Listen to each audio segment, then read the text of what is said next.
ಲೋಕ ಸಂಗ್ರಾಮದಲ್ಲಿ ಯಾರೆಲ್ಲ ಬಿಜೆಪಿಯಿಂದ ಟಿಕೆಟ್ ವಂಚಿತರಾಗಿದ್ದಾರೋ, ಯಾರು ಬಂಡಾಯ ಎದ್ದಿದ್ದಾರೋ ಅದೆಲ್ಲವನ್ನ ಕೂಡ ಸರಿಪಡಿಸುವ ನಿಟ್ಟಿನಲ್ಲಿ BY ವಿಜಯೇಂದ್ರ ಅವರಿಗೆ ಬಿಜೆಪಿ ಹೈಕಮಾಂಡ್ ಒಂದು ಟಾಸ್ಕ್ ಕೊಟ್ಟಿದೆ ಅನ್ನೋದರ ಡೀಟೇಲ್ ಸಿಗ್ತಾ ಇದೆ.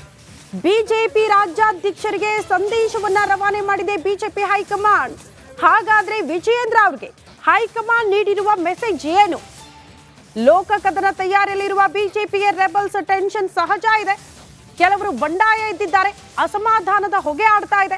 ಈ ನಿಟ್ಟಿನಲ್ಲಿ ಒಂದು ಸಂದೇಶ ರಾಜ್ಯಾಧ್ಯಕ್ಷರಿಗೆ, ಟಿಕೆಟ್ ವಂಚಿತ ರೆಬಲ್ಸ್ ವಿಚಾರ ನಮಗೆ ಬಿಡಿ, ರಾಧಾ ಮೋಹನ್ ದಾಸ್ ಮೂಲಕ ಹೈಕಮಾಂಡ್ ಮೆಸೇಜ್ ನೀಡಿದೆ ಅನ್ನೋದರ ಡೀಟೇಲ್ ಸಿಗ್ತಾ ಇದೆ. ಅಸಮಾಧಾನಿತರ ಕುರಿತು ವಿಜಯೇಂದ್ರ, ರಾಧಾ ಮೋಹನ್ ಚರ್ಚೆ ಮಾಡಿದ್ದಾರಂತೆ. ಶಿವಮೊಗ್ಗದಲ್ಲಿ ಈಶ್ವರಪ್ಪ, ಬೆಂಗಳೂರು ಉತ್ತರದಲ್ಲಿ ಸದಾನಂದ ಗೌಡ, ಮಾಧುಸ್ವಾಮಿ ತುಮಕೂರಿನಿಂದ, ಮುನಿಸ್ವಾಮಿ ಪಕ್ಷದ ಚಟುವಟಿಕೆಗಳಲ್ಲಿ ತೊಡಗಿಕೊಳ್ತಾರೆ. ಅಸಮಾಧಾನಿತರ ನೋವು ಆಲಿಸುವ ಜವಾಬ್ದಾರಿ ನಮ್ಮದು. ನೀವು ಚುನಾವಣೆಗೆ ಕಾರ್ಯಕರ್ತರನ್ನ ಅಣಿಗೊಳಿಸಿ, ಮೈತ್ರಿ ಪಾಲನೆ ಧಕ್ಕೆ ಆಗದಂತೆ ನೋಡಿಕೊಳ್ಳುವುದಕ್ಕೆ BY ವಿಜಯೇಂದ್ರ ಅವರಿಗೆ ಸಲಹೆ ನೀಡಿದೆ ಬಿಜೆಪಿ ಹೈಕಮಾಂಡ್ ಅನ್ನೋದರ ಡೀಟೇಲ್ ಸಿಗ್ತಾ ಇದೆ. ಬಿಜೆಪಿ ಪಾಳ್ಯದಲ್ಲಿ ಟಿಕೆಟ್ ಸಿಕ್ಕಿಲ್ಲ ಅನ್ನೋ ಕಾರಣಕ್ಕೆ ಕೆಲವರು ಅಸಮಾಧಾನ ವ್ಯಕ್ತಪಡಿಸಿದ್ದಾರೆ. ಈಗ ಆಲ್ರೆಡಿ ಈಶ್ವರಪ್ಪನವರಂತೂ ಪಕ್ಷೇತರ ಅಭ್ಯರ್ಥಿಯಾಗಿ ಸ್ಪರ್ಧೆ ಮಾಡ್ತೀನಿ ಅಂತ ಘೋಷಣೆ ಮಾಡಿದ್ದಾರೆ. ಸದಾನಂದ ಗೌಡರು ಕೂಡ ಯಡಿಯೂರಪ್ಪನವರ ಕುಟುಂಬದ ಮೇಲೆ ಯಾವ ರೀತಿ ವಾಗ್ದಾಳಿ ನಡೆಸಿದ್ರು ಅನ್ನೋದನ್ನ ಗಮನಿಸಿದ್ವಿ.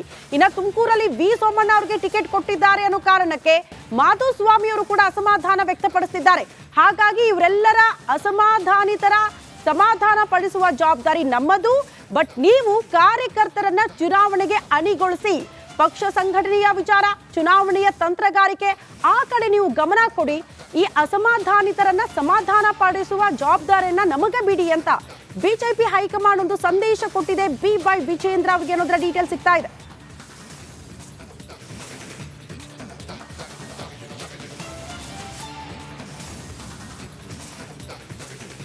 ಈ ಬಗ್ಗೆ ಮತ್ತಷ್ಟು ಡೀಟೇಲ್ಸ್ ಅನ್ನು ಕೊಡೋದಕ್ಕೆ ನಮ್ಮ ಪ್ರತಿನಿಧಿ ಸುರೇಶ್ ನನ್ನ ಜೊತೆಗೆ ಜಾಯಿನ್ ಆಗಿದ್ದಾರೆ. ಸುರೇಶ್, ಸಹಜ ವಿಜೇಂದ್ರ ಅವರಿಗೆ ಟಾಸ್ಕ್ ಕೊಡಬಹುದು ಅನ್ನುವಂಥ ನಿರೀಕ್ಷೆ ಇತ್ತು, ಬಟ್ ಬದಲಾಗಿ ಅವ್ರನ್ನ ಮುಂದೆ ಇಟ್ಟರು ಕೂಡ ಕೆಲ ಅಸಮಾಧಾನಿತರು ಅವರ ವಿರುದ್ಧವಾಗಿ ನೇರ ವಾಗ್ದಾಳಿ ನಡೆಸ್ತಿದ್ದಾರೆ. ಮೋಸ್ಟ್ಲಿ ಇದು ವರ್ಕೌಟ್ ಆಗಲ್ಲ ಅನ್ನೋ ಕಾರಣಕ್ಕೆ ನೇರವಾಗಿ ಬಿಜೆಪಿ ಹೈಕಮಾಂಡ್ ಮುಂದೆ ಆಗ್ತಾ ಇದೆಯಾ ಅಸಮಾಧಾನಿತರನ್ನ ಸಮಾಧಾನ ಪಡಿಸೋ ನಿಟ್ಟಿನಲ್ಲಿ? ಎಸ್ ಶ್ರುತಿ, ಈಗ ಹೈಕಮಾಂಡಿಂದ ಇದೇ ವಿಚಾರವಾಗಿಯೇ BY ವಿಜಯೇಂದ್ರ ಅವರಿಗೆ ಎರಡು ಸಂದೇಶಗಳು ಬಂದಿರತಕ್ಕಂಥದ್ದು. ಒಂದು, ಅಸಮಾಧಾನಿತರ ಹೊಣೆ ನಮಗಿರಲಿ ಅಂತಕ್ಕಂಥದ್ದು. ಅಂದರೆ ಯಾಕೆ ಈ ರೀತಿಯಾಗಿ ಹೈಕಮಾಂಡ್ ಈ ಒಂದು ಸಂದೇಶವನ್ನು ಕಳಿಸಿದೆ ಅಂತ ನೋಡೋದಾದರೆ, ನಾವು ಪ್ರಮುಖವಾಗಿ ತುಮಕೂರಿನಲ್ಲಿ ಮಾಧುಸ್ವಾಮಿ ಅವರು ಯಡಿಯೂರಪ್ಪ ಅವರೇ ಖುದ್ದು ಹೋಗಿ ಭೇಟಿಯಾದರೂ ಕೂಡ ಅವರು ಸಮಾಧಾನ ಆಗಲಿಲ್ಲ.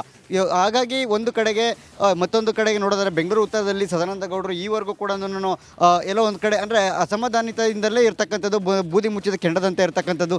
ಇದೆಲ್ಲವನ್ನು ನೋಡ್ತಾ ಹೋದರೆ ಶಿವಮೊಗ್ಗದಲ್ಲಿ ಈಶ್ವರಪ್ಪರದೇ ಮತ್ತೊಂದು ರೀತಿಯಲ್ಲಿ ಅಂದರೆ ಬಂಡಾಯವಾಗಿ ಸ್ಪರ್ಧೆ ಮಾಡಿರ್ತಕ್ಕಂಥದ್ದು. ಇವೆಲ್ಲರ ಅಸಮಾಧಾನಿತರಿದ್ದಾರೆ. ಇವೆಲ್ಲರನ್ನ ಸಂಪರ್ಕ ಮಾಡಿ ಅವರನ್ನ ವಿಶ್ವಾಸಕ್ಕೆ ತೆಗೆದುಕೊಳ್ಳುವಂಥ ಪ್ರಯತ್ನ ಯಡಿಯೂರಪ್ಪ ಅವರು ಸೇರಿದಂತೆ BY ವಿಜಯೇಂದ್ರ ಅವರು ಎಲ್ಲರೂ ಕೂಡ ರಾಜ್ಯ ನಾಯಕರು ಮಾಡಿದರು. ಆದರೆ ಇದು ಯಾವುದೂ ವರ್ಕೌಟ್ ಆಗುವಂತೆ ಕಾಣಲಿಲ್ಲ. ಸೊ ಹೀಗಾಗಿಯೇ ನೀವು ಪಕ್ಷ ಸಂಘಟನೆಯಲ್ಲಿ ತೊಡಗಿ, ನೀವು ಯಾಕೆಂದರೆ ಎಲೆಕ್ಷನ್ ಹತ್ರ ಬಂದಿದೆ, ಸೊ ನೀವು ಇಲ್ಲಿ ಅಂದರೆ ಈ ಅಸಮಾಧಾನಿತರ ಓಲೈಕೆ ವಿಚಾರದಲ್ಲೇ ಸಮಯವನ್ನು ಕಳೆಯೋದು ಬೇಡ, ಅದರ ಅವರ ಜವಾಬ್ದಾರಿ ನಮಗಿರಲಿ ಅಂತಕ್ಕಂಥ ಒಂದು ಸ್ಪಷ್ಟ ಸಂದೇಶವನ್ನು ರಾಧಾ ಮೋಹನ್ ದಾಸ್ ಅವರ ಮೂಲಕ ವಿಜಯೇಂದ್ರರಿಗೆ ಕಳಿಸಿರ್ತಕ್ಕಂಥದ್ದು.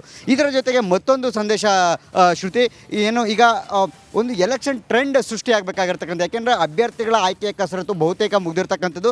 ಇನ್ನು ಇವತ್ತು ಎರಡನೇ ಪಟ್ಟಿ, ರಾಜ್ಯದ ಎರಡನೇ ಪಟ್ಟಿ ಏನಿದೆ ಅದು ಕೂಡ ಇವತ್ತು ಸಂಜೆ 5 ಅಥವಾ 6 ಗಂಟೆ ಒಳಗಡೆ ಇವತ್ತು ಅನೌನ್ಸ್ ಆಗುತ್ತೆ ಅಧಿಕೃತವಾಗಿ ಅಂತಕ್ಕಂಥದ್ದು ಈಗ ನಮಗಿರುವಂಥ ಮಾಹಿತಿ. ಸೊ ಇದಾದ ನಂತರ ಇನ್ನೇನಿದ್ರು ಕೂಡ ಎಲೆಕ್ಷನ್ ಟ್ರೆಂಡಿಗೆ ಜನ ಮರಳಬೇಕಾಗಿರ್ತಕ್ಕಂಥದ್ದು, ಮತ್ತು ಕಾರ್ಯಕರ್ತರನ್ನು ಕೂಡ ಆ ಸಿದ್ಧತೆಯಲ್ಲಿ ಅವ್ರನ್ನ ಅಣಿಗೊಳಿಸಬೇಕಾಗಿರ್ತಕ್ಕಂಥದ್ದು. ಸೊ ಹೀಗಾಗಿ ಭರ್ಜರಿ ಪ್ರಚಾರ ಮತ್ತು ಒಂದು ಪ್ರಚಾರದ ಭರಾಟೆ ಯಾವ ರೀತಿ ಇರಬೇಕು, ಇದೆಲ್ಲದರ ಕುರಿತಂತೆ ಹೈಕಮಾಂಡ್ ಈಗ BY ವಿಜಯೇಂದ್ರ ಅವರಿಗೆ ಒಂದು ಸಂದೇಶವನ್ನು ಕಳಿಸಿರ್ತಕ್ಕಂಥದ್ದು.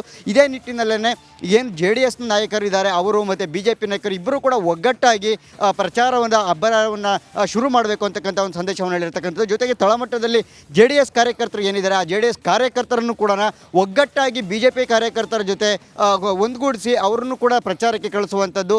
ಜೊತೆಗೆ LED ವಾಹನಗಳೆಲ್ಲ ಏನಿದೆ ಅಂದರೆ ಈಗ ಪ್ರಚಾರದ ವಾಹನಗಳು ಅವುಗಳನ್ನು ಸಮರ್ಪಕವಾಗಿ ಬಳಸ್ಕೊಳ್ಳತಕ್ಕಂಥದ್ದು. ಜೊತೆಗೆ ಸಾಮಾಜಿಕ ಜಾಲತಾಣಗಳಲ್ಲಿ ಸಕ್ರಿಯವಾಗಿರ್ತಕ್ಕಂಥದ್ದು. ಜೊತೆಗೆ ಸಾಮಾಜಿಕ ಜಾಲತಾಣಗಳನ್ನು ಪರಿಣಾಮಕಾರಿಯಾಗಿ ಬಳಸ್ಕೊಳ್ಳೋದ ನಿಟ್ಟಿನಲ್ಲಿ ಇವೆಲ್ಲವನ್ನು ಕೂಡ ಯಾವ ರೀತಿಯಾಗಿ ಎಲೆಕ್ಷನ್ ಟ್ರೆಂಡ್ಗೆ ರೆಡಿ ಆಗಬೇಕು ಅನ್ನೋ ನಿಟ್ಟಿನಲ್ಲಿ ಒಂದಷ್ಟು ಅಂಶಗಳ ಸಮೇತನ BY ವಿಜಯೇಂದ್ರ ಅವರಿಗೆ ಹೈಕಮಾಂಡ್ ಸಂದೇಶವನ್ನು ಕಳಿಸಿರ್ತಕ್ಕಂಥದ್ದು. ಶ್ರುತಿ, ಓಕೆ, ಥ್ಯಾಂಕ್ ಯು ಸುರೇಶ್.